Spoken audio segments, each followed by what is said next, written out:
Selagi semua pertanyaan itu melambung di benak Laura, dia mendengar Emma memaki dengan emosi menggebu, "Dasar rubah licik. Aku yakin dari dulu Nora sudah mengincar Noah." Ini berarti apa yang menimpa Laura pasti ada hubungan dengannya.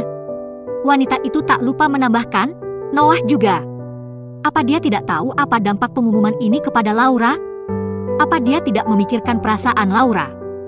Kalau aku bertemu dua orang hina itu nanti, akan kuhabisi mereka." Suara Emma yang semakin lama semakin tinggi membuat Alan mendelik.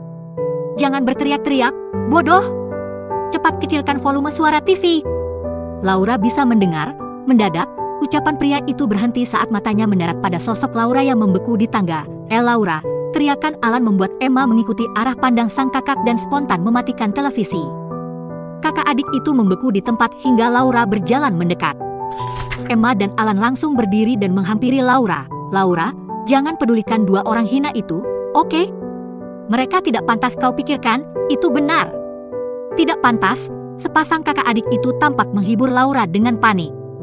Mereka khawatir jika Laura kembali terpuruk karena berita pertunangan Noah.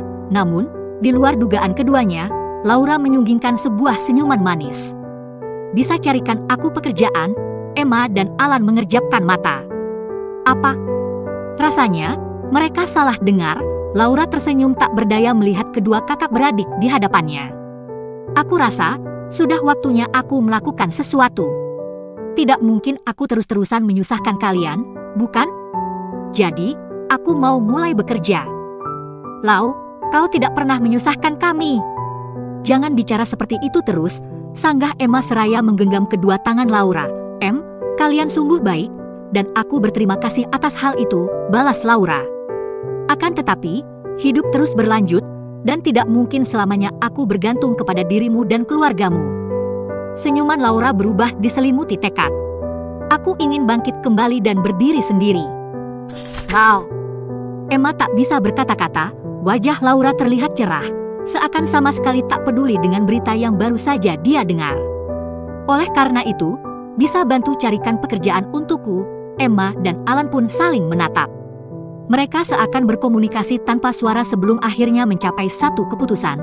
Alan berkata dengan senyum tipis, "Kalau kau sungguh tertarik, akan kucarikan satu pekerjaan untukmu." Beberapa hari kemudian, kantor Presiden Direktur Smith Group, pemesan kamar hotel tidak diketahui, pemilik kalung juga tidak bisa ditemukan. "Haruskah aku menilai ulang kinerjamu, Theo?" ujar Asher dengan wajah gelap setelah menerima laporan asisten pribadinya terkait permintaannya lebih dari 2 minggu lalu. Asisten pribadi pria itu memasang wajah tak berdaya. "Tuan, pemilik kalung tersebut adalah wanita yang kabur dari rumah keluarganya 26 tahun yang lalu.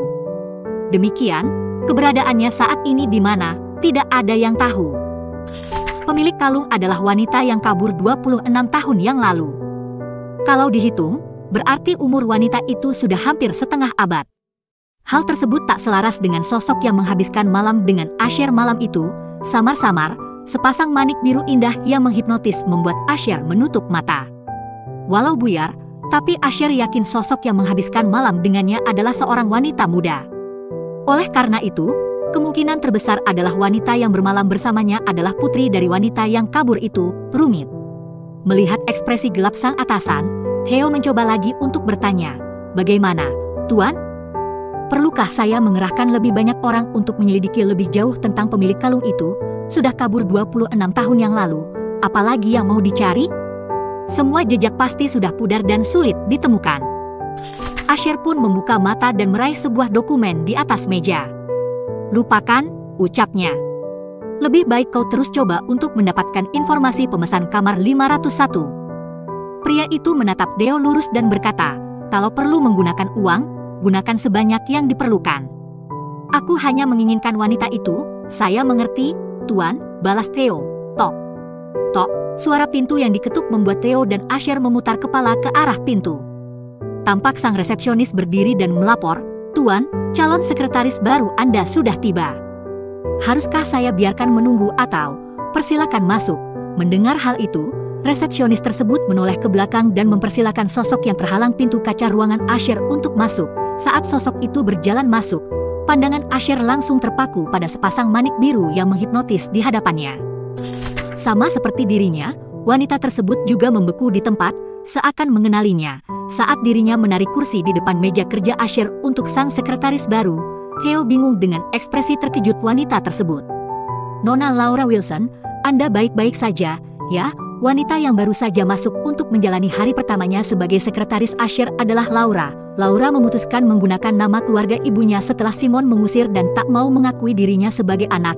Di tempatnya, tubuh Laura bergetar dan ekspresinya yang tadi tenang sekejap berubah diselimuti ketakutan. Pria itu, Laura tidak mungkin salah ingat. Dia adalah pria yang merenggut kesuciannya di malam tersebut.